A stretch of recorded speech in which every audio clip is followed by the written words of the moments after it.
어제 하루 뜨거웠던 뉴스요. 윤석열 대통령이 한동훈 비대위원장에게 사퇴 요구를 했고 한동훈 비대위원장이 내 임기는 총선 이후까지다라고 얘기했잖아요. 예. 박진영 부원장님, 이거 약속 대련이라는 말도 있는데 뭐 약속 대련이라고 보십니까? 아니요, 약속 대련이 아니고 막장 드라마죠. 막장 드라마? 네, 이런 부분들은 사실은 뭐 추론의 영역이라든가 평론의 영역이 아니고 정보의 영역인데요. 이제 여권 관계자들이라든가 대통령실 관계자들을 통해서 소문을 들어보면요, 이거는 대통령이 임명한 비대위원장을 대통령이 자르려고 했던 막장 드라마다. 그리고 거기에는 대통령 가족들의 분노가 담겨 있었다. 이렇게 해석이 됩니다. 약간 취재를 하셨군요. 네. 그러니까 좀 전에 들리는 말은 진짜다. 그리고 그 가족, 뭐 김건희 여사겠죠? 굉장히 그렇죠. 네. 분노했기 때문이다.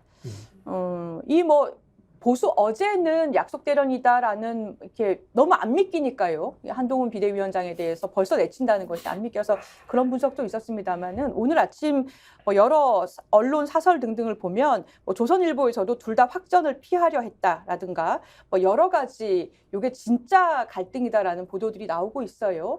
이택수 대표님 어떻게 보셨어요? 저는 처음부터 약속 대련이 아니었던 것 같았고요.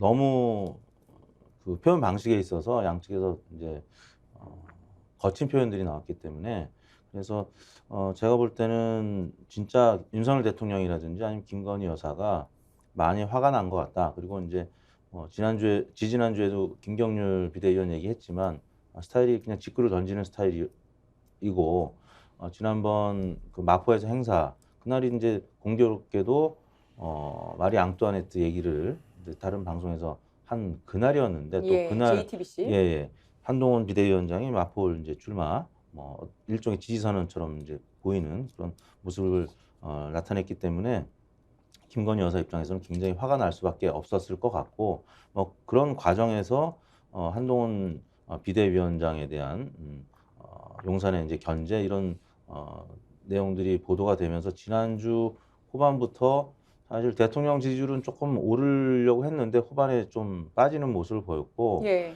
국민의힘 지지율도 마찬가지로 이제 빠지는 모습을 보니까 예를 들면 한동훈 비대위원장의 지지율이 대통령 국정수행 긍정평가보다 많이 높다 견인을 해주는 과거에 이제 이명박 대통령 때 박근혜 대표의 차기 대선 지지율이 높았기 때문에 사실 함부로 못했잖아요. 세종시정안 원안 논란이 있을 때도. 근데 그렇지 않은 상황이잖아요. 지금은 사실 뭐 윤 대통령 지지율이나 한동훈 비대위원장 지지율이 뭐 비슷한 상황이기 때문에 대통령 입장에서는 언제든지 내칠 수 있다. 그리고 바꾸면 된다 이런 생각을 했을 것 같고 그런 과정의 모습들이 이번에 노출된 것이 아닌가 그런 생각을 해보면 약속 대련은 아니었다. 네, 뭐 있을 수 없는 일들이 벌어지고 있는데요. 약속 대련 또는 짜고 치는 고스톱이 되려고 하면 처음에 촉발점까지 기획이 되고 그것들을 수습해 나가는 과정에 있어서 치고받고 하면서 전략적 탈출구까지 만들어 놓고 가야 되는데 전략적 탈출구가 안 보이는 상황. 그리고 촉발점은 이 줄리 언니 마리 앙뚜아네트 마리를 이름이 굉장히 깁니다. 줄리 언니 마리 앙뚜아네트? 줄리의 언니 마리. 예. 이제 이렇게 지금 줄리의 언니가 말씀하시기를. 진짜 예능을 자꾸 이 닥터를 봐놓으니까 후보님 말씀하세요. 좀 이야기를 해볼 필요가 있습니다. 첫 번째, 김경률이 마리 앙뚜아네트 이야기를 하면서 표현했던 아주 그 핵심적인 단어가요. 난잡한 사생활이라는 표현을 직접 표현을 합니다. 그랬죠. 여기가 선을 바로 넘는 지점이었고 여기서부터 한동훈이 김경률 힘을 실어주고 그리고 국민의 눈높이로 봐야 된다고 이야기하면서 이 주제에 대해서 지금 오늘까지 적어도 오늘까지 변함이 없이 지금 가고 있단 말이에요. 17일부터 발생한 사건입니다. 이제 거의 일주일에 가까워지는 시점까지 이제 끌고 가는 데 있어서 변화가 없다. 두 번째, 극우 유튜브하고 이직 선동 언론 조중동을 비롯한 이직 선동 언론하고 결이 달라요. 극우 유튜브들은 사과할 필요 없다라고 하면서 대통령실을 일방적으로 편들고 있는데 이직 선동 언론들 같은 경우에는 약간 이 결을 달리하면서 한동훈이 옳은 것 같은데 파국은 안 된다. 지금 이 스탠스거든요. 예. 한동훈이 옳다. 한동훈이 할 말 했다. 그럼에도 불구하고 현재 여권 내에서 그 대립은 파국이다. 이제 이렇게 하면서 그 문제를 슬슬 끌고 예. 가고 있는 예. 결이 다르죠. 그 다음에 영남과 수도권이 달라요. 다르죠. 수도권 의원들 같은 경우에는 한동훈이 할 말 한 것 아니냐, 명품 백에 대해서 대통령실에서 사과해야 되는 거 아니냐, 털고 가야 된다. 털고 가야 된다 여기에서라고 하는 입장이 강력하게 나오는 반면에 대구 경북을 중심으로 했던 영남 의원들은 이게 함정 취재다라고 하면서 계속 대통령실의 입장을 옹호하는, 즉 예. 세력과 세력 간의 패싸움이 붙었단 말이에요. 그러니까 진짜 리얼 패싸움이 붙었다. 수도권과 영남권의 패싸움이 붙었고, 그 다음에 언론판에 있어서 극우 유튜브와 그 다음에 이 잔존 미디어들, 레거시 예, 미디어들, 예. 이직 선동 언론, 조중동을 비롯한 이직 선동 언론의 패싸움이 붙어 있는 상황이에요. 이런 상황을 약속 대련 짜고 치는 곳에도 세상에 그 정도의 기획 능력이 있는 사람들이었으면 현재의 윤석열의 국정 지지도를 이 정도로 엉망으로 만들지 않았을 것이고, 국힘당이 완패를 당할 수 있다라는 위기의식의 지지율을 만들지 않았을 것이고 강서구청장 선거에서 완패를 당하지 않았을 겁니다. 예. 그 국민의힘 의원들 사이에서도 미묘하게 기류가 달라지는 게 보입니다. 뭐냐면 윤심의 바로미터 찐윤으로 불리는 이용 의원이 그 국민의힘 의원들이 있는 단체 텔레그램 방에 이 기사를 올렸대요. 윤석열 대통령과 한동훈 비대위원장 충돌. 그랬더니 그럼 보통은 뭐 한동훈 비대위원장이 자제해야지 등등의 여러 따라올 만도 한데 아무도 반응을 안 했다는 겁니다. 하태경 의원 정도만 갈등이 있으면 봉합해야지요 정도를 올리고 아무도 이용 의원을 따라가지 않았다고 합니다. 자, 이게 총선을 앞두고 한동훈 쪽으로 지금은 줄을 서겠다라는 의원들의 반응으로 봐야 될까요? 그 정도는 아니죠. 실제로 이제 국민의힘 구성원들 이야기를 들어보니까 이 상황에 대해서 한동훈 비대위원장 쪽에 손을 들어준 사람들이 한 70~80% 된답니다. 맞네요. 네. 뭐 절대 다수랍니다. 저는 그럼에도 불구하고 영남권 의원들은 공천만 받으면 당선된다라는 생각을 하고 있고요. 예. 현재 이게 의원 단톡방이지 않습니까? 예. 대다수가 또 영남권 의원들이에요. 그렇기 때문에 공천이 더 중요하다고 생각하기 때문에 본선보다 저는 한동훈 위원장 편을 들지 않을 것이다. 그런 생각이 들고요. 또 그 이면에는 비대위원장보다는 공관위원장을 누가 꼽았느냐가 더 중요합니다. 공관위원장 처음에 임명됐을 때 한동훈 비대위원장이 이렇게 이야기합니다. 이분이 공관위원장이랍니다. 그럼 나는 이분하고 별 관련이 없습니다. 라고 이야기를 한 거죠. 그럼 공관위원장을 누가 꼽았겠어요? 대통령실에서 꼽았겠죠. 결국 공천은 대통령실에서 하는 부분이기 때문에 저는 현재로서의 조중동의 지지는 한동훈 비대위원장이 받고 있지만은 결국에는 윤석열 승이다. 공천권을 쥐고 예. 있고 그리고 여러 사람들의 생사 여탈권을 쥐고 있기 때문이다. 그렇게 해석이 됩니다. 근데 공천을 준 사람이 어차피 한동훈 비대위원장 아닙니까? 어떻게 보세요? 예, 이제 이 부분을 이제 좀 우리가 따져봐야 됩니다. 공관위원장이 지고 있냐, 안 그러면 당 대표가 지고 있냐.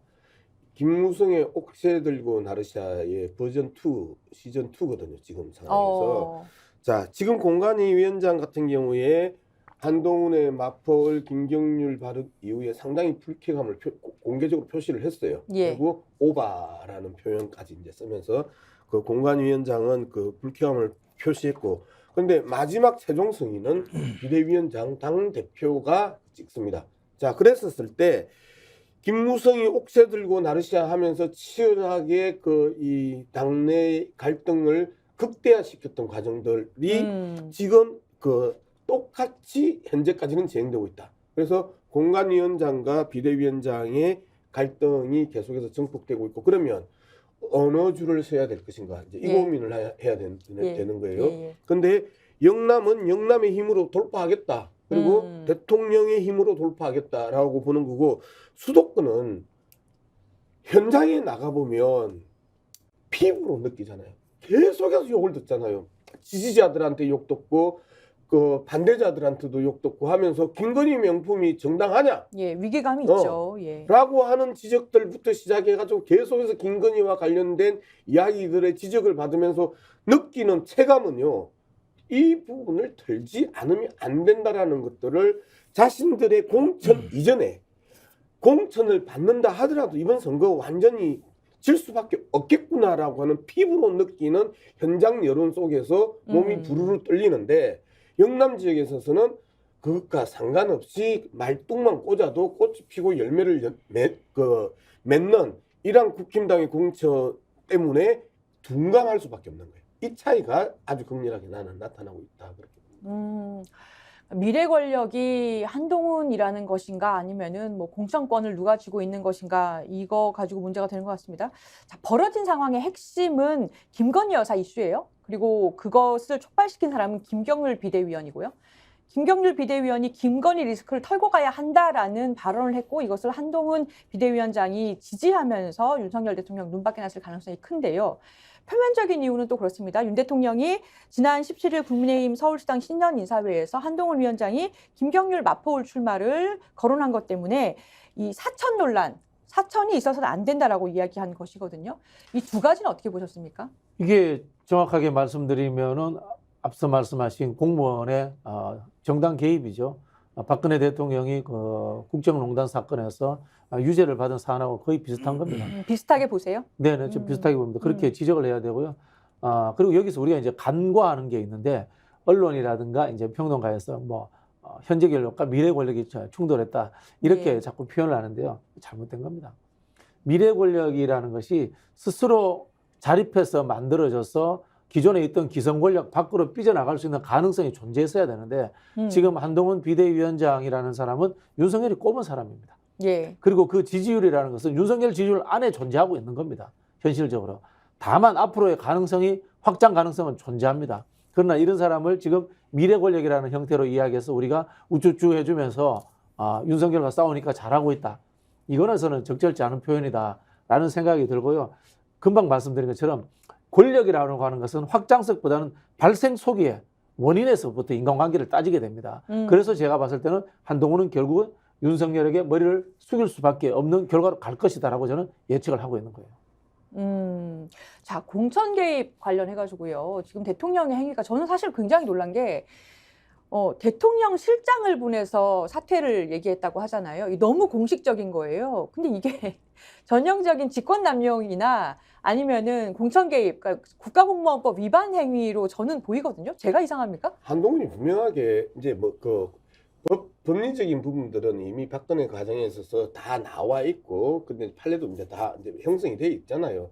그런데 이제 한동훈이 명확하게 이야기하잖아요. 사퇴 요구를 거부했다라고 표현을 하잖아요. 자기 본인이.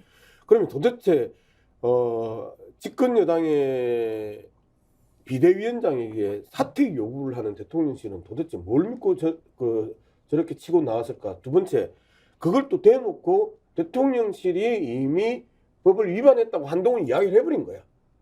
예. 이 사실이 중요하지, 이걸 어떻게 유권 해석을 할 것인가의 영역은 아니라는 거예요. 이미 범죄 행위가 이제 한동훈의 입에서 대통령실의 범죄 행위가 드러난 사건이다라는 부분을 좀 명확하게 할 필요가 있다고 봅니다. 그러니까 그게 약속 대련이냐라는 이준석 대표의 해석까지 나온 원인인 것 같아요. 너무 대놓고 하니까 이제 이 과거 선례가 있는데, 이준석의 잔대가리가 끊임없이 발동하고 있는데요. 이게 이준석은 끊임없이 세상을 바라보는 음모론의 시각에서 갈라치기, 쪼개기, 이게 이제 주특기잖아요. 그 외에 잘하는 게 없잖아요.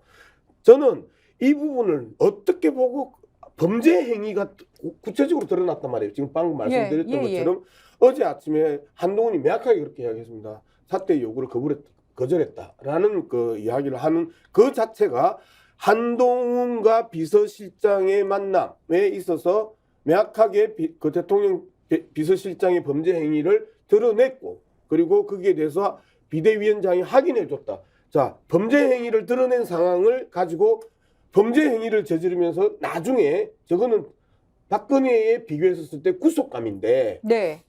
저 구속감을 드러내면서 약속 대련 짜고 치는 고스톱을 칩니까? 상식적으로 이 무식한 상상력에 제가 한 번씩 혀를 내두르는데, 이준석의 잔머리는 오로지 갈라치기에만 특화되어 있다. 저는 그렇게 생각합니다. 그게 이제 해석하자면 이런 것 같아요. 예. 뭐 이준석 대표의 이제 정치 스타일이 과잉 스토리텔링해서 이제 음모로 만들어낸다. 뭐 이런 비판도 존재할 수 있고요.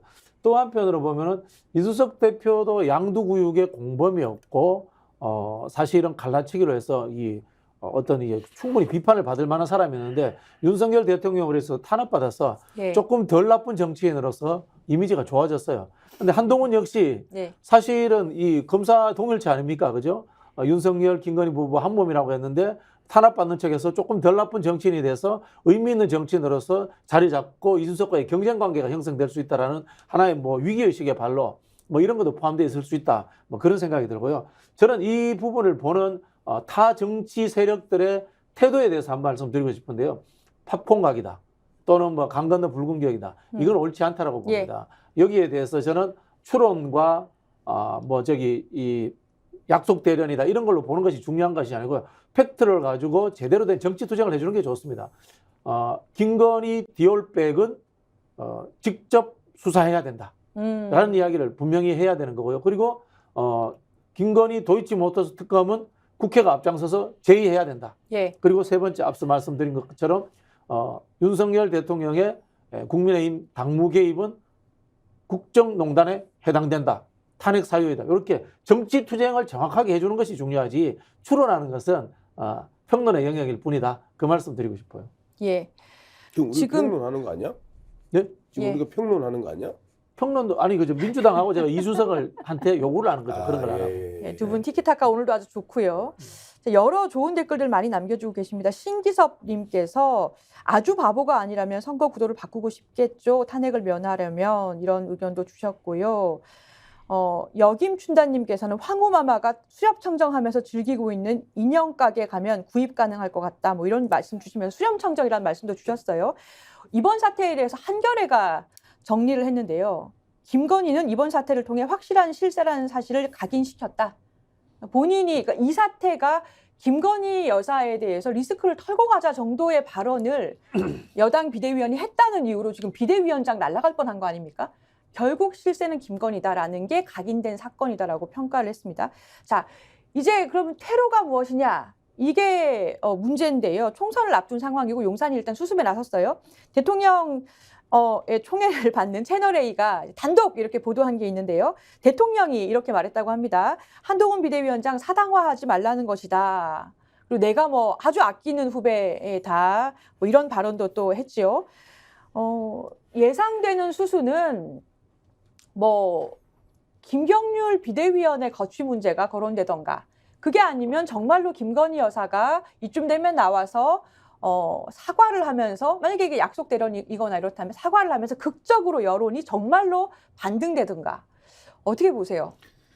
저는 당분간 아무것도 안 할 수는 있어도 뭔가를 할 가능성은 없다. 네, 저는 이제 그런 이게 다른 말인가요? 아무것도 안 할 수 있어도.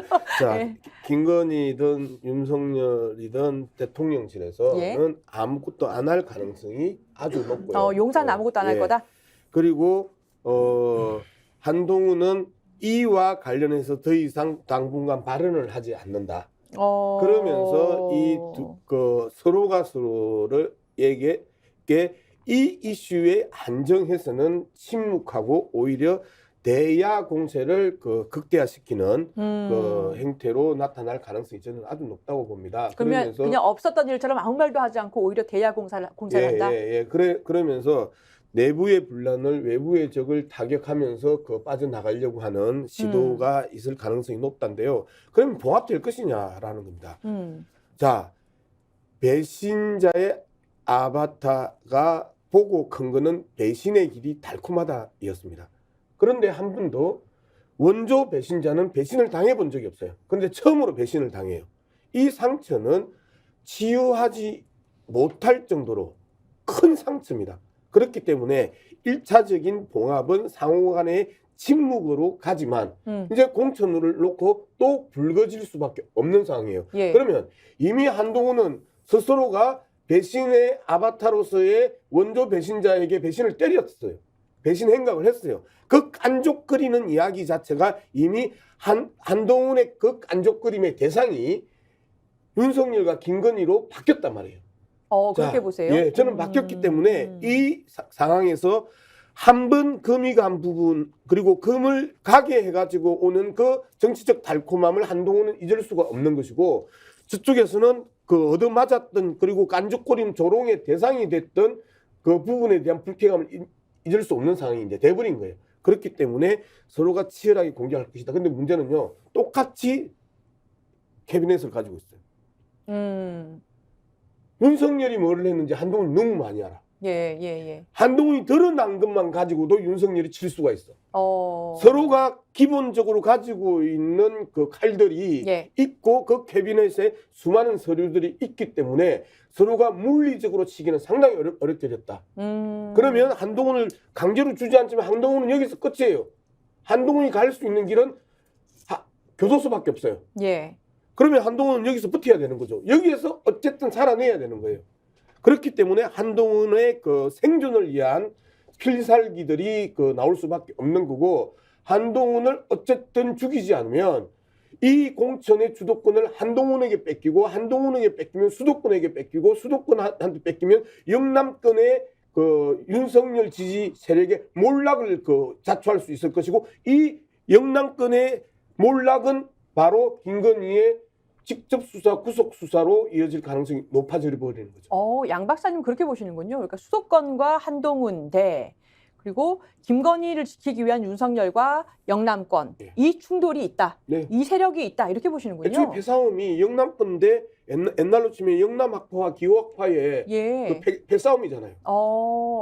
아주 흥미롭습니다. 맞는 말씀인 것 같습니다. 어떻게 보세요? 예, 대표님. 테러가 어떤 방향으로 전개될 것인지에 대한 의견 주시죠. 지금 국민의힘은 이번 주부터 컷오프 조사 지금 하고 있거든요. 예. 이번 주 다음 주 계속 이제 컷오프 소식들이 나올 거고요. 거기에는 이제 수도권도 있고 영남권도 있을 겁니다. 영남권은 이미 같은 지역의 3선은 마이너스 뭐 15% 뭐 이런 조항들이 생겼고 결국에는 탈락하는 현역들이 어떤 스탠스를 취할 것이냐인데 만약에 탈락하는 입장에서 국회의원 입장에서 보면은 이 공천을 칼을 누가 지었지? 그러면 이건 한동훈이 지었나? 아니면 윤석열이 지었나? 한동훈이 지었다라고 하면은 이제 한동훈을 비난하고 나갈 것이고 이제 뭐 이준석 신당이나 아니면 무소속으로 나가겠죠. 윤석열 대통령이 나를 잘랐다 이렇게 생각할 수도 있는 분들이 계시겠지만 예. 제가 볼 때는 한동훈 탓을 할 가능성이 조금 더 커 보이는 과정인데 한동훈 비대위원장 입장에서는 지금 국민의힘 의석이 113석이에요. 네. 그런데 이제 지역구가 이제 90석이고 나머지 20여 석의 비례대표가 있는데 지금 한동훈 비대위원장 입장에서는 적어도 113석보다 많은 120, 30석을 얻어야지 본인의 미래가 있는 거예요. 근데 만약에 이런 상황에서 공천 탈락하는 사람이 나가면서 자기 탓하고 또 무소속 나가고 본인이 의석이 만약에 국민의힘이 뭐 113석 밑으로 100석에서 한 110석 뭐 이 정도까지 떨어지면 한동훈의 미래는 없습니다. 그러니까 지금 본인이 임기가 아직 좀 남았다고 해서 총선 다음까지 이제 보겠다고 했는데 120, 30석 이상이 무조건 돼야 하는데요. 김건희 리스크를 제거하지 못하고 예를 들어 김경률 비대위원 자르고 어느 정도 봉합하고 가면 제가 볼 땐 113석 밑으로 떨어질 가능성이 높아요. 그러면 예. 한동훈 미래는 어차피 없는 겁니다. 근데 한동훈 비대위원장이 장관일 때도 그렇고 굉장히 정치적인 모습을 많이 보여왔어요. 본인이 굉장히 정치적인 의지도 강한 편인 것 같고. 그랬죠. 예, 그렇다면 그리고 지금 지지율도 뭐 한국갤럽 조사 이런 데 보면 굉장히 높게 나온단 말이에요. 그러면 본인은 이미 마음속으로는 한동훈 대통령의 그 이미지를 갖고 지금 정치를 하고 있는 것이고요. 한동훈 대통령의 이미지를 갖고 본인 이제 마음속으로 이제 향해 꿈꾸고 가고 있는 있다. 거겠죠. 예. 근데 이제 아까 그 양 박사님 말씀하셨지만 용산에서는 일단 당분간 조용할 겁니다. 뭐 공무원법 위반 여러 가지 중립의 위반이 지금 노출이 됐기 때문에. 근데 한동훈 비대위원장이나 김경률 비대위원은 마이크가 계속 오는데 이분들이 가만히 있는 분들이 아니잖아요. 계속 그렇죠. 얘기하잖아요. 그렇죠. 그러면 한동훈 비대위원장이나 김경률 비대위원은 아마 공격적인 얘기를 안 할 수가 없을 거예요.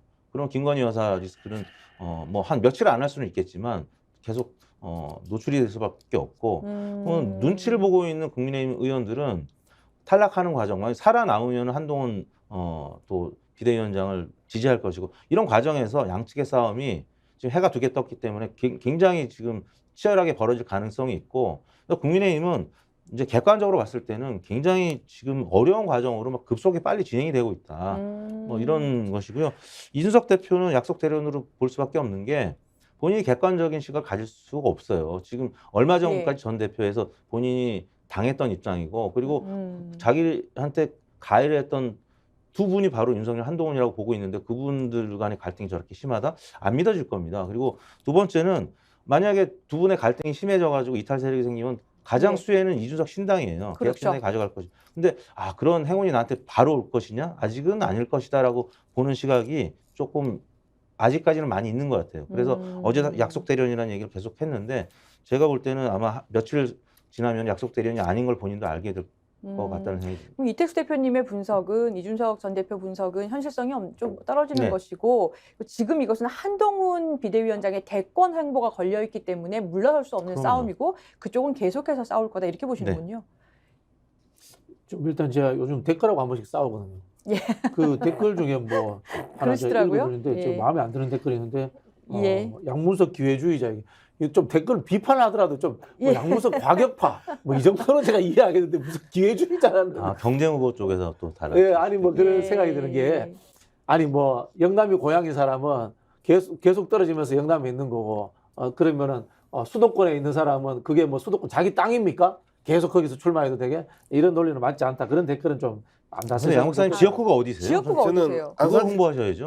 안산시 상록감인데요. 네. 근데 이제 이 우리 당이든 그 국힘당이든 다선 중진들이 자꾸 지역구를 자기 자기 땅인 줄 알아. 진짜. 부동산이라고 생각하는 그 경향이 있어요. 그리고 좀 더 오버했었을 때는 자기의 성곽을 쌓은 것처럼 그리고 자기가 성주인 것처럼 그렇죠. 이런 그 착각들을 하고 있는데 제가 SBS 그 회장을 하셨던 분이 자꾸 주파수가 자기 소유물인 줄 알아. 주파수가 국가로부터 방통위원회 임대를 하셨을 받아서 사용하는 거잖아요. 네. 근데 주파수가 자기 소유물이고 부동산이라고 착각을 하는 그 이야기를 해서 제가 한두 번 그 이야기를 했어요.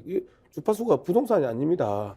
난 주파수만 부동산이라고 생각하는 줄 알았더니 지역구도 부동산으로 자기 생각하는 땅덩어리라고 거예요. 생각해요. 그게 기득권이고 철폐해야 될 하나의 아니, 지금 댓글에도 안산 상록갑 국회의원 양문석 박사님, 양 박사님 좋은 하루 되시고 이번엔 반드시 배치 다세요. 화이팅합니다. 뭐 응원합니다. 근데 힘내세요. 갑자기 왜 이런 글들 내가 지금 막 올라오고 아니 있습니다. 댓글하고 싸우면 재밌어요. 주제가 돼.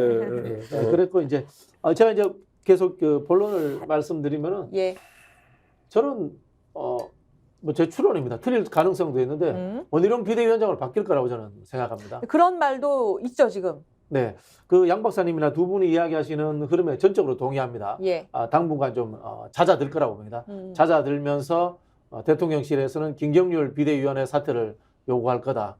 김경률 비대위원은 사실 한동훈 비대위원장 굉장히 측근인데. 네, 그러니까 이제 사퇴시킬 수도 문제의 있다? 발단이 된 사람이 김경률이니까 예. 김경률을 사퇴시키면은 이제 이 전쟁은 확대되지 않는다라고 이렇게 아마 지금 이미 예. 중간에서 이 거강꾼들이 왔다 갔다 했을 겁니다. 그 주제를 가지고 저는 그렇게 알고 있습니다. 제가 들은 정보입니다. 용산에 한번 뭐 한동훈 비대위원장 갔다 왔다 이런 썰도 있죠. 그렇죠. 이제 예. 그런 썰도 있으니까 아마 김경률 사퇴시키면 이건 무마된다라는 이야기를 저는 아마 그런 거간들이 왔다 갔다 했을 거다. 예. 그렇게 예측을 하고요. 그리고 이제 이 디올백 문제에 있어서는 역으로 이건 공작이다 라고 하면서 역공을 취하는 이야기들이 계속해서 나올 겁니다. 왜냐하면요. 예. 80%의 디올백 문제를 해결해야 되겠다고 생각하는 사람들도 공천이 두려워서 말을 못합니다. 그러나 나머지 20% 30%는 이 틈에 나를 각인시켜야 돼. 난 공천 완벽하게 목표 달성해야 돼.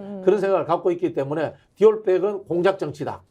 그리고 이거는 사과하는 순간 일이 더 커진다. 네. 라는 그런 전략적인 하나의 프레임을 만들면서 역공을 할 것이다. 저는 뭐 그렇게 생각이 들고요. 그리고 이제 또 하나 두 분보다 제가 약간 장점이 하나 있는 게 당무를 해봤잖아요. 네. 지금 그 국민의힘에 주요 당직을 맡고 있는 사람들은 한동훈보다는 윤석열과 가까운 사람들입니다. 오죽했으면은 한동훈 비대위원장이 이 이야기까지 합니다. 이철규도 제 스텝입니다. 그런 이야기하거든요. 그냥 뭐냐면은 이철규하고 저하고 별로 안 친해. 이철규 내 말 안 듣는 사람이라는 것을 역설적으로 이야기한 겁니다. 공관위원장과 이철규 의원, 이용 의원 등 예. 주요 당무를 관장하고 있는 사람들은 윤석열 직계인 사람들인 거죠. 이번 사태가 나고 보니까 포위돼 있네요. 한동훈 비대위원장은 포위되어 있는 건데요. 예. 한동훈 비대위원장에게 지금 힘을 실어주는 사람들은 비윤 반윤들이에요. 비윤 반윤들인데 대부분의 영남 중진들인데 예. 이분들 지금 말을 못해요. 속마음은 어떨지 모르겠는데 말을 못하고 있는 뭐 그런 상황인 거고요. 그러면 아까 이제 우리 예. 양문석 박사님 이야기하신 예, 예. 걸로 돌아가서 한번 신뢰가 무너졌다. 이 틈을 파고드는 또 다른 권력의 예. 욕심이 부글부글 끓고 있습니다.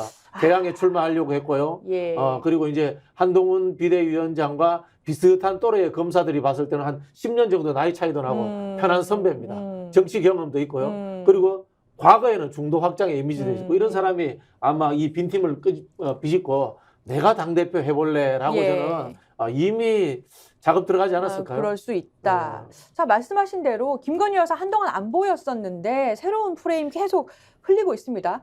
지금 김건희 여사가 상당히 억울하다라고 주변에 호소한다라는 보도가 났고요. 그리고 이철규 의원 그리고 윤재욱 원내대표 등이 간접적으로 김건희 여사의 목소리를 전달을 이렇게 하고 있는데 몰카 공작 가해자 사과부터 해야 되는 거 아니냐. 치밀하게 계획된 몰래카메라 범죄다. 그 범죄에 대해서 사과부터 해라. 이렇게 지금 프레임을 바꾸고 있습니다. 아니요, 프레임을 바꾸는 게 아니고요. 충분히 홍보가 되지 않았기 때문에 다시 한 번 더 이미 써서 효과 없었던 카드를 들고 나오는 거죠. 죽은 카드 다시 들고 나왔다? 네, 초반에 그 조중동들마저도 그 몰카 취재다, 함정 취재다라고 그 분위기 잡다가 순식간에 그 내용들이 묻혀버린 거잖아요. 저희 스픽스에서 네. 단독 특종으로 그 당시에도 바로 네. 보도를 한 바가 있습니다. 그렇기 때문에 이제 그 이직선동 언론, 조중동 이직을 비롯한 이직선동 언론들이 이 문제에 대해서 강하게 쳐주지 않는 이상 그 자신들의 지지자들마저도 이제 설득할 수 없는 상황에 이제 들어가 버리는 거잖아요. 그래서 다시 함정 취재, 몰카 취재라고 하는 이슈를 부각시켜 보려고 하는데 이미 명품 디올백을 받았다라는 사실에 대해서 국민들이 분노해 버린 상황이고 예.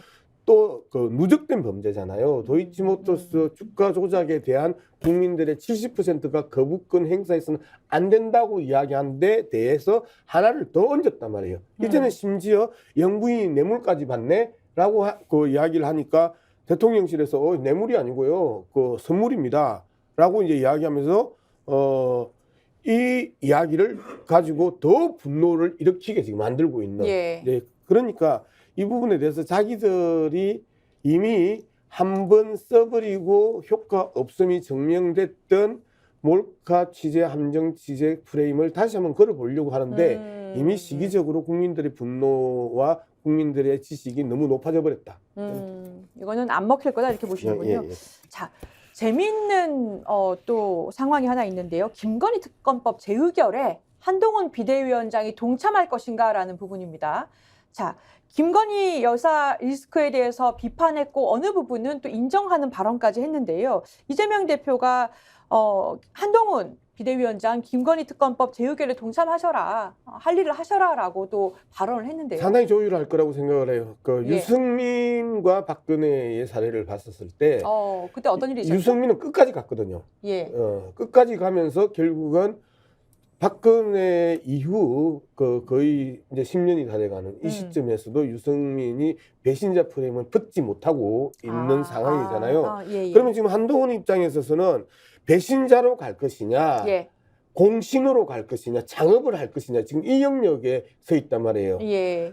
이 영역에 있어서 국힘당 지지자들을 일정하게 자극하지만 국힘당 지지자들에게 충분히 그 시점에서 그럴 수 있었다. 김건희 문제에 있어서는 그럴 수 있었다라고 하는 측면에 있어서 상당히 동의되는 부분들, 맹목적인 지지를 한다 하더라도 우리 대통령이기 때문에 뭐 저 정도 할 수 있지 뭐, 저 정도까지도 못하면 못하러 대통령에 하면서 김건희의 행위를 갖다가 합리화해줬던 부분들을 일정하게 이 지적하고 견제하면서 견인해 나가는 영역이 있는 반면에 이걸 더 넘어서 버리면 배신자가 되는 거죠. 그래서 그렇죠. 아주 묘한 선상에서 그 한동훈의 잔머리는 끊임없이 돌아갈 것이다. 이준석 그 잔머리와 한동훈 잔머리가 어떻게 돌아가는지에 대해서 이 사건을 보고 우리는 하나의 또 재미있는 잔대가리들의 전쟁으로 관전 포인트를 가지고 있고 가면 될 겁니다. 예. 댓글에 지금 조수진 변호사님은 갈수록 부드럽고 세련된 진행을 하는 것 같네요라고 승련님께서 칭찬해 주셨습니다. 감사합니다. 네. 예, 예, 칭찬은 앵커를 아주 기쁘게 합니다.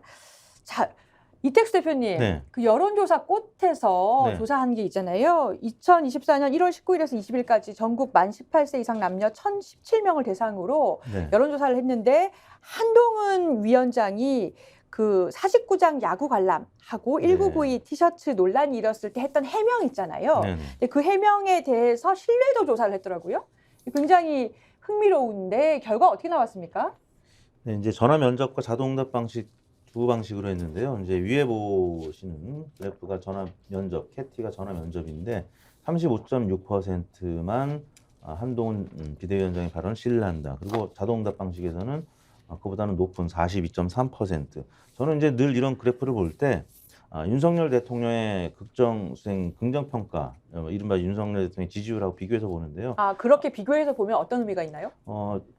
언젠가부터 이제 선거에 있어서 정당 지지율도 중요하지만 예. 대통령의 국정수행 긍부정 평가를 비교했을 때 긍정 평가가 이제 뭐 대략 35, 40 정도 나온다라고 하면은 이제 심판적인 성격이 돼서 예. 여당이 좀 어려운 선거가 돼요. 지금 딱 그렇지 않습니까? 예. 그런데 지금 윤석열 대통령 국정수행 평가가 대략 35%인데 그거보단 낮지는 않다라는 거예요. 특히 이제 자동응답 방식에서는 42%가 신뢰한다. 이게 이제 명백하게 한동훈 비대위원장이 얘기했던 부분이 일단 연도의 시차가 분명히 있었잖아요. 예. 많은 유튜브 구독자들은 시청자들은 이제 봐서 알고 있는데 그럼에도 불구하고 한동훈 비대위원장의 말을 신뢰한다는 거는 아무튼 그 수치가 윤석열 대통령의 국정수행 평가보다 높다는 거는 윤석열 대통령 입장에서는 조금 기분 나쁠 만한 수치라는 거죠. 이제 그런 행간을 읽어야 될 것 같고 국민의힘 내부의 국회의원들이 지금 눈치를 보면서 얘기를 못하는 것이 바로 이 지점이에요. 그러니까 이제 한동훈 비대위원장의 그 발언이 신뢰하지 못한다라는 게 이제 50% 이상 이 부분은 뭐 예상됐던 부분인데 예, 예. 아무튼 윤석열 대통령하고 계속 비교하게 되는데 아까 민주당도 이제 김건희 특검법 재개를 동참하라는 한동훈 비대위원장에 대한 요구 이런 부분들이 계속 이제 야권에서는 어떻게 보면 이간질을 시키려고 하는 그런 노력들이 있을 거고요. 한동훈 비대위원장은 총선 아무튼 잘 치르려면 이 부분을 또 밟고 가야 되는데 그래서 그렇죠. 뭐 6.29 얘기도 나오는 거고. 예. 근데 지금 또 그 윤석열 대통령과 한동훈 비대위원장의 특수관계 아까 서로 간에 캐비넷에 있다고 말씀하셨는데 사실 기업에서의 임직원 간의 갈등 그리고 축구에서 공수 진영의 갈등 이 부분이 굉장히 어떻게 보면 좀 어려운 싸움이거든요. 잘못하면 둘 다 망하는. 그래서 팀이 전체가 망하는 그런 싸움이 될 수가 있기 때문에 사실 국회의원들도 감옥 가는 상당수의 요인이 밑에 보좌관이나 비서관들 혹은 수행 기사들이 폭로해서 감옥을 가거나 아니면 낙마를 하거나 그렇게 되는 경우가 많거든요. 그렇죠. 근데 서로 간에 너무 많이 알고 있어요. 그래서 당분간 봉합할 수밖에 없는 상황이긴 해도 지금 총선이 얼마 안 남았다는 말이죠. 예, 예. 여러 이벤트가 있어서 싸울 수밖에 없는 지금 구조예요. 그래서 그런 구조에서는 한동훈 비대위원장이 아까도 말씀드렸지만 칼을 안 들 수 없다. 예, 그럼 예. 칼은 어느 누구에게든 향해야 되는데 그게 이제 공천 탈락자든 아니면 김건희 여사든. 근데 그런 부분 때문에 아마 질이 멸렬하게 국민의힘이 분열할 예, 가능성이 예. 높다 이렇게 예. 봅니다.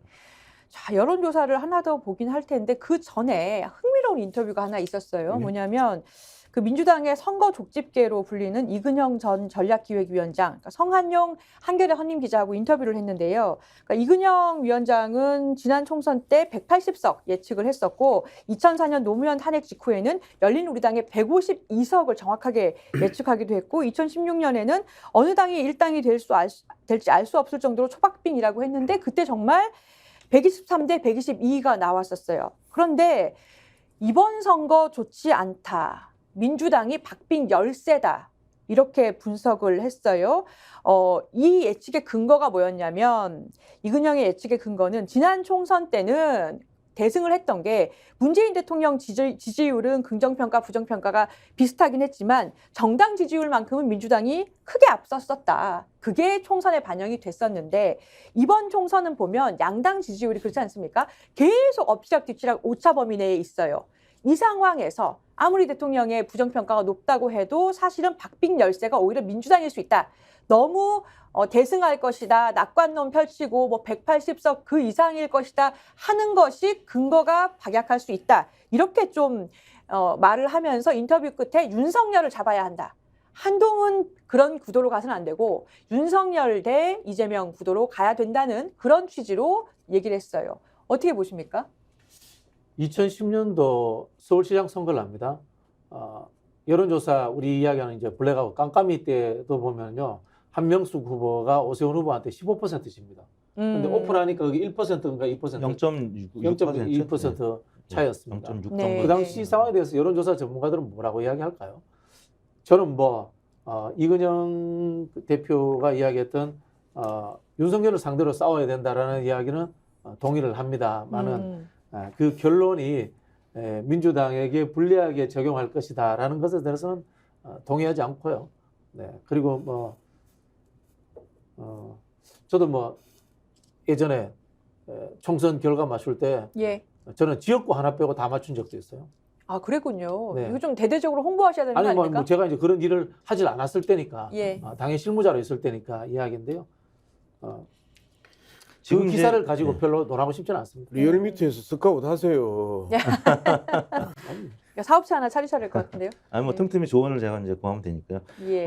지금 이근영 대표가 예측한 근거는 지금 이제 한국 갤럽 등 전화 면접 조사에서의 정당 지지율이에요. 근데 언젠가부터 전화 면접 조사에서 특히 대통령 지도를 먼저 물어봤을 때 예. 국민의힘이 높게 나온단 말이에요. 근데 특히 선거에 있어서는 이 구조의 설문 조사는 잘 안 맞았어요. 근데 이 내용은 이근영 대표도 아실 겁니다. 예. 예. 지난번 180석 맞출 때도요. 예. 저도 이제 윈지코리아라고 그 박시영 부대표가 당시에 거기 있었기 때문에 예. 커뮤니케이션을 굉장히 많이 했는데 당시에 ARS 조사로 해서 거의 다 이걸 맞춘 거예요. 그러니까 윈지코리아도 ARS 조사를 주로 하거든요. 예. 전화 면접도 하지만. 그래서 제가 볼 때는 알면서 좀 엄살 작전을 피우는 것이 이게 첫 알면서 번째고. 엄살이다. 그러니까 이제 윤석열 대통령을 타겟으로 한 회고적 투표, 심판적 투표를 해야 된다는 얘기. 이제 우리 박진영 후보께서도 동의를 하셨던 부분이고. 예. 두 번째는 한동훈을 따라간다고 민주당 정권 심판을 놓치면 안 된다는 얘기인데 지금 이거는 타이밍이 좀 지난 얘기 같아요. 이미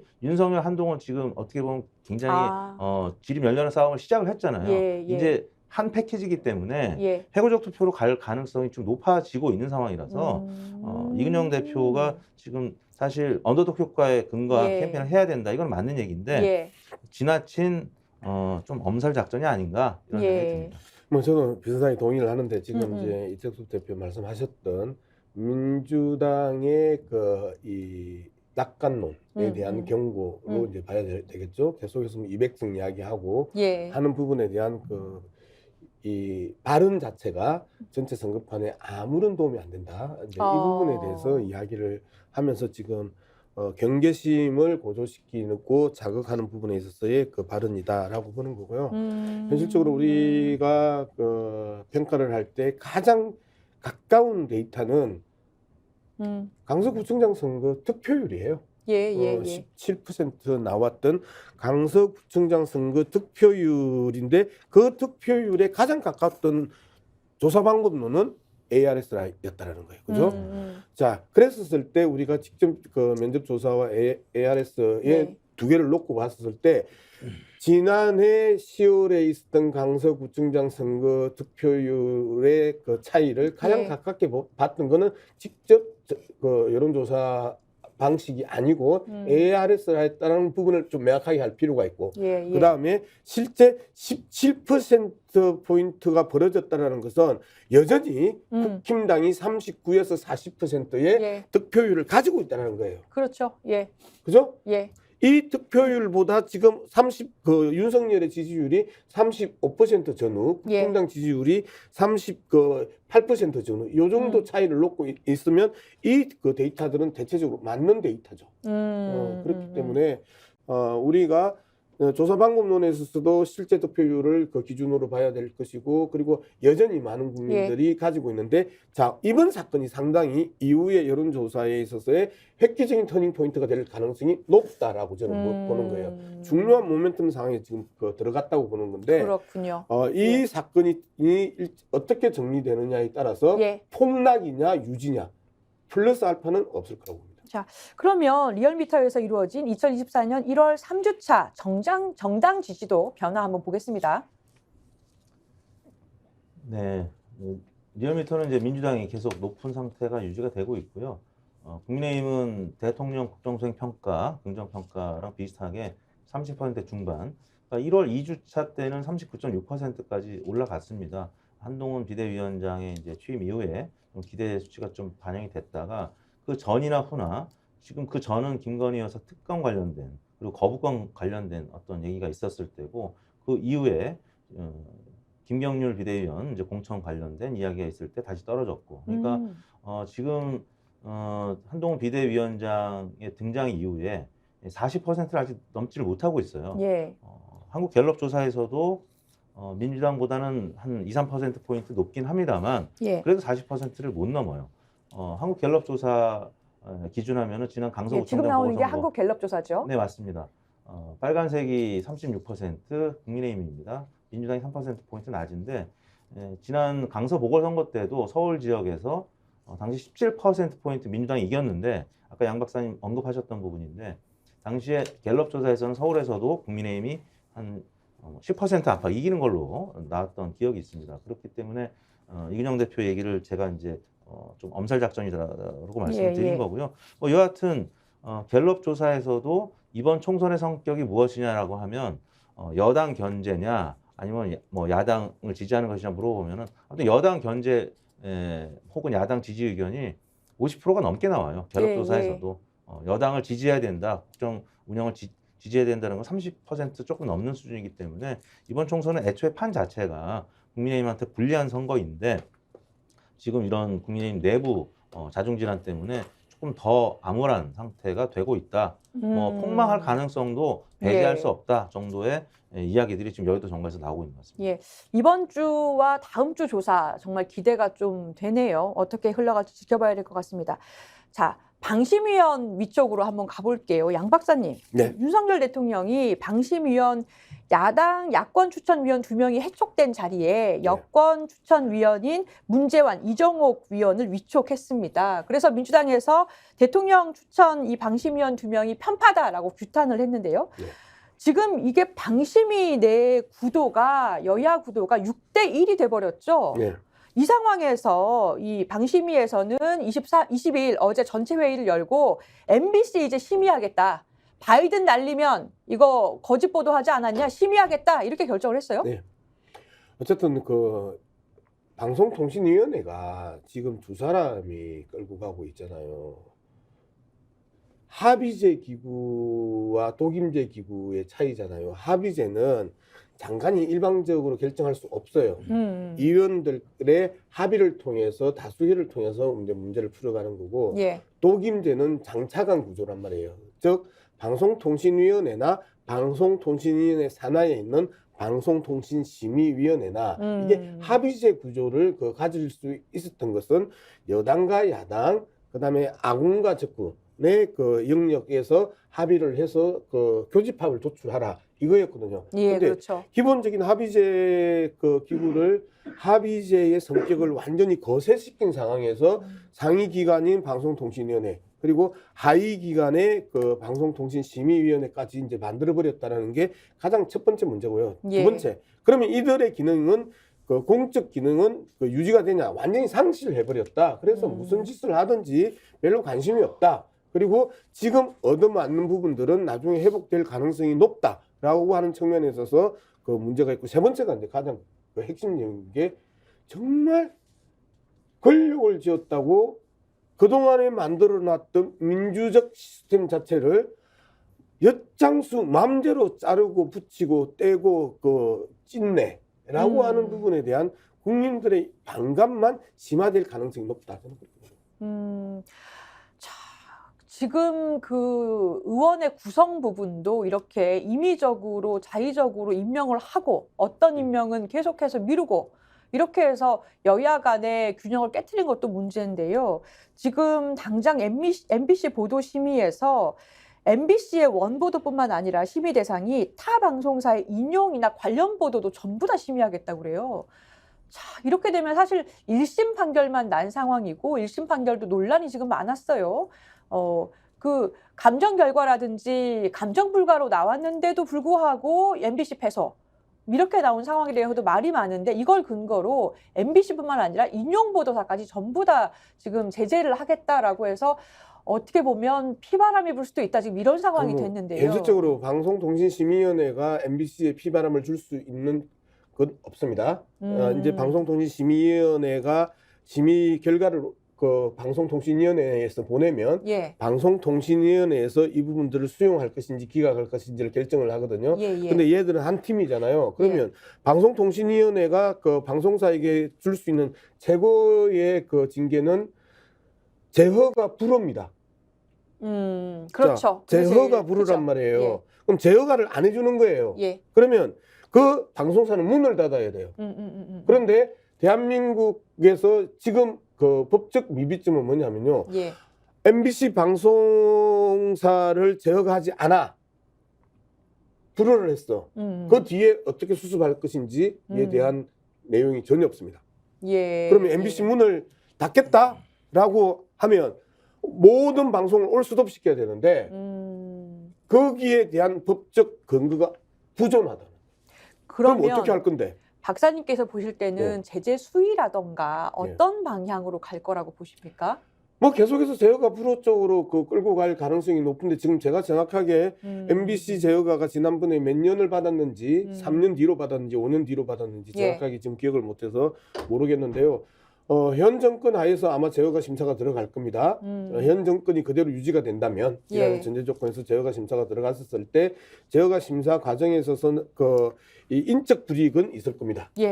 그 경영진에 대한 불이익과 그다음에 담당 PD에 대한 그 고가에 있어서의 불이익은 있고 그다음에 그 법정으로 갔었을 때 벌금으로 이 제재를 받을 가능성은 있는데 실질적으로 MBC를 통째로 스톱시키거나 MBC 구성원들이 정말 위협을 느낄 정도의 문제는 발생할 수 없다라고 보는 거죠. 예, 진짜 오랜만에 언론학 박사님의 면모를 보여주셨어요.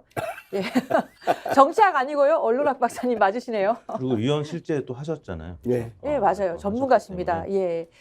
저도 여론조사 심의위원을 초대 조금 했었는데 거기 보면 9명으로 구성되고 여러 그 변호사 협회에서도 보내고 또 조사협회에서도 양쪽 협회가 있거든요. 그러니까 균형을 굉장히 고르게 맞추고 교섭단체에서도 뭐 1명, 2명 이렇게 한 명씩 추천해가지고 여야가 이제 고르게 있거든요. 그래서 9명이서 굉장히 공정하게 논의를 하고 회의를 하는데 6대1 뭐 이렇게 몇 명 자르고 뭐 이런 부분은 사실 제가 여론조사 심의위원 할 때는 있을 수 없는 얘기인데 어떻게 이런 일이 벌어지고 있는지 굉장히 의아하고 나중에 법적으로도 문제가 될 수 있는 부분이잖아요. 근데 보수 정권이 들어오면 꼭 이 짓을 해요. 맞아요. 이명박 정권 때 정년주 사장을 자르기 위해서 이사회 구성을 바꾸잖아요.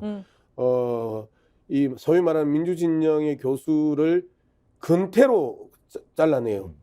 KBS의 근태가 아니고 그 학교의 근태로 신고하지 않고 서울 갔다. 뭐 이런 식으로 잘라내고 그 다음에 실질적으로 공작에서 뒤집어내고 그 다음에 별건 수사에서 협박해서 사퇴시키고 이래가지고 구성을 바꿔서 정년주 사장을 잘라낸 그 사례가 있었고요. 이번에 그 방송통신심의 같은 경우는 도대체 시위원장의 불법 혐의에 대해서 지적한 부분에 대해서 기분 나쁘다고 잘라버린 거잖아요. 이 기분 나쁘다고 잘란 거야. 말 그대로 방송통신심의위원장이 심의위원장의 이 되기 전에 온갖 그 가족들을 동원한 댓글 장난들, 그리고 고소 고발 이 문제들 이걸 지적을 했다고 심의위원들을 잘라버려. 와. 그러니까 가족을 동원해서 계속해서 신고하고 고발하고 뭐 이런 경우 그거 자체는 지금 다루지 않고 그 부분에 대해서 비판을 한 사람에 대해서 지금 이제 해촉을 한 상황입니다. 자, 저희가 스픽스에서 이 부분을 강조드리는 이유는 지금 한동훈, 윤석열 충돌 상황이 보도가 굉장히 도배가 되고 있는 상황에서 윤석열 대통령은 본인 것 다 챙기고 있다. 이 부분을 분명히 짚어야 된다. 지금 방송 장악 시도는 계속되고 있다라는 부분 말씀을 드리려고 합니다. 자, 또 하나 윤 대통령의 노쇼 있었습니다. 그러니까 그 국민을 불러놓고 그 장관들의 업무 보고 대신에 민생 토론회로 하겠다라고 해서 이제 1회부터 4회까지 진행했지 않습니까? 근데 윤 대통령이 갑자기 방송 30분 전에 불참 선언을 했어요. 감기라고 하면서. 근데 여기서 또 논란됐던 것이 이 장면을 치우고 있는 장면. 그래서 이제 대통령 안 온다니까 막 이렇게 해체하는 장면을 언론사들이 찍었는데 그걸 보도하지 말라고도 대통령실에서 그랬다고 합니다. 자, 이게 대통령이 감기면은 국민하고 민생 토론 안 하고 장관의 업무 보고 안 받아도 됩니까? 역대 처음 있는 일입니다. 처음 있는 대통령들 일이에요? 뭐 건강이 안 좋더라도 마스크 끼고 참여하고요. 다 했던 거고요. 제 뭐 추론입니다만은 네. 한동훈 장관과의 그 비대위원장과의 마찰, 그리고 또 뭐 김건희 씨의 이제 경로 뭐 이런 것들이 뭐 다 포함된 것이 아닌가 이런 생각이 들고요. 대통령직을 수행할 수 없는 사람이죠. 공사 구별도 안 되고 감정 조절도 안 되고 건강 관리도 안 되네요. 그리고 대통령 건강이 사실은 굉장히 극비 사항이에요. 저는 대통령이 감기 걸려서 일정을 못할 정도면 진짜 처음 듣는 이야기입니다. 정말 아프신 거거든요. 근데 그런 거를 직접 대통령실 관계자가 방송사 쫙 모아놓고 아파서 지금 일정이 안 됩니다라고 얘기해도 되는 거예요? 타이밍이 절묘하죠. 어제 한동훈 비대위원장이 대통령실의 사퇴 요구를 거절했다. 예. 그리고 임기가 총선 그 뒤까지 남은 걸로 알고 있다. 국민의 눈높이에서 내 할 일을 하겠다. 이 이야기를 한 직후 1시간 뒤에 이 발표가 났거든요. 그래서 한동훈과 윤석열의 갈등의 원인이지 이 부분이 뭐 감기 문제는 아닌 것 같다는 거고요. 대통령께서 너무 마음이 아프셔가지고 두 번째, 아무리 못 나오시는 열받아도 예. 자기 발등에 자기가 쓰던 도끼에 그 뭐라고 그러죠? 자기 발등에 믿는 도끼에 발등 지켰다. 그렇게 중요한 그 개념을 갖다가 외우지를 못하네. 믿는 도끼에 발등 찍힌 거잖아요. 얼마나 아프겠어. 자신은 맨날 도끼 역할을 했었잖아. 남의 발등에 자기를 믿어주는 발등에 도끼로 그렇죠. 대표적인 도끼였죠. 예. 찍는 배신의 아이콘 윤석열이 배신을 당했다? 얼마나 힘들고 아프겠어요. 이해를 해주고 위로를 해줘야죠. 그러니까 약속 대련이 아니었고 이제 사퇴하라고 이제 간접적으로 비서실장 보내서 얘기를 했는데 예. 그리고 이용 의원 통해서 언론 플레이도 하고 근데 그게 이루어지지 않았죠. 사퇴하지 않겠다고 명시적으로 얘기했고 예. 사퇴는 못하더라도 좀 멈칫하거나 뭐 이런 모습을 보일 거라고 생각을 했을 텐데 기대했을 텐데 그게 아니었던 모습을 보고 충격을 받으신 게 아닌가라는 생각이 들고요. 그렇다고 당대표 같은 경우는 당원권 정지라도 시키면 되는데 이 비대위원장은 뭐 그런 해고의 절차가 굉장히 어렵습니다. 그렇기 때문에 그리고 지금 시간이 얼마 안 남은 총선 시기 때문에 지금 당장 사퇴시킬 수 있는 방법도 없고 내가 지금 여기서 강행으로 나가면 좀 어려울 수 있겠구나라고 해서 본인이 굉장히 할 수 있는 게 없다라는 점 그리고 한동훈 비대위원장의 어떤 배신 같은 그 느낌 거기에 대한 충격을 받지 않았나라는 생각이 듭니다. 근데 이택수 대표님 이 민생 토론회 말입니다. 지금 1회부터 쭉 하면서 이것이 사실은 윤석열 대통령의 지지율 상승에 영향을 줬던 게 맞죠? 적어도 이제 하락 요인을 이제 막는 뭐 시킬 수 있는 그 정도 포인트는 됐죠. 왜냐면 여러 가지 정책들이 나오고. 예, 그리고 그 정책들이 1회부터 보면은 뭐 감세를 해주겠다든가 굉장히 듣기 좋은 여러 뭐 규제를 풀어주겠다든가 그런 뭐 총선 선심용이라는 평가도 있었지만 그러한 정책들을 계속 내놨었잖아요. 본인한테 굉장히 중요한 자리인데 말입니다. 그렇죠. 저희가 이제 지난주 같은 경우 대통령 국정수행평가 횡보했는데 주초에 이런 정책들을 발표했을 때는 살짝 올랐다가 또 김건희 여사 관련된 얘기들이 나오면 또 빠지고 뭐 이런 패턴이 계속 이어지고 있거든요. 그런 차원에서는 어떻게 보면 굉장히 좋은 기회 요인일 수 있는데 그거를 못했다. 이거는 어떻게 보면 개인적으로 충격적인 부분도 있을 거고 또 언론 앞에 서면 당연히 관련된 질문이 나올 수 있기 때문에 그게 있을 수 있겠네요. 네, 언론 노출을 삼가는 것이 맞겠다라는 참모들의 조언이 있지 않았을까 싶습니다. 지금 댓글에는 자꾸 술 한잔 한 거 아니냐 이렇게 얘기를 하시는데요. 그럴 리가 있겠습니까? 예, 박진영 부원장님 말씀하세요. 그 놀이공원에 가면 두더지 있잖아요. 예, 이제 때리면 들어가고 안 때리면 튀어나오고 예, 뭐 그런 느낌이 들어요. 결국은 저는 이제 요즘 어떤 생각까지 드냐면은 이 한동훈 위원장과 윤석열 대통령의 갈등 구조를 보면서 국가를 운영할 만한 사람들이 못 되는구나라는 생각도 들고요. 더 추론해서 들어가 보면은 그러면은 검찰총장도 제대로 했겠는가라는 생각이 듭니다. 공사 구별이 안 되는 거잖아요. 부인에 둘러싼 감정선의 문제, 네. 뭐 이런 것들을 가지고 조직이 마찰이 일어서 국가라든가 그 다음에 집권 여당이 마비돼 버린 상황 아닙니까? 그러면은 검찰총장 당시, 서울중앙지검장 당시에도 도이치모터스 그 관련되는 의혹이라든가 처갓집의 의혹들은 존재했었단 말입니다. 네. 그때도 똑같이 이런 식으로 해서 정리해 가지 않았을까라는 저는 이 해석이 되고요. 그런 사람이 어떻게 해서 서울중앙지검장이 되고 검찰총장이 되었는가라는 국가 조직에 대해서까지 저는 의문을 가지게 됩니다. 사실은 제가 이제 법조인이라서 압니다마는 판사들은요 위로 올라갈수록 일이 많아져요. 그러니까 고등 그 지법장 그리고 대법관이 갈수록 판례 해석을 자기가 해야 되거든요. 그래서 제가 아는 여성 대법관 하셨던 분은 집에 가서 식탁에도 이만큼씩 쌓아놓고 집에 이만큼 서류를 쌓아놓고 밤낮으로 일을 했다, 힘들었다 이런 말씀도 제가 사석에서 하시는 거 들은 적이 있는데요. 근데 검사들은요 올라갈수록 일이 줄어들어요. 결단만 내리거든요. 수사하세요. 이렇게 수사하세요. 저렇게 수사하세요라고 하고 실제 수사는 타이핑하는 거는 밑에 말단에서 하잖아요. 그래서 사실은 이렇게 위로 올라갈수록 점점 할 일이 줄어듭니다. 거기에 좀 젖어 계신 게 아닌가 저는 좀 그 생각도 드네요. 그런 거 보면요 개헌을 해서 검사를 없애야 돼요. 네? 저는 그렇게 생각합니다. 형사소추청 그리고 이 기소권 독점조차도 없애야 되고 제가 이제 저는 뭐 검찰개혁 전문가는 아닌데 예. 행정조직의 혁신안 같은 경우는 제가 참여해봤습니다. 예. 이게 보통 이제 횡으로 권력을 나누거든요.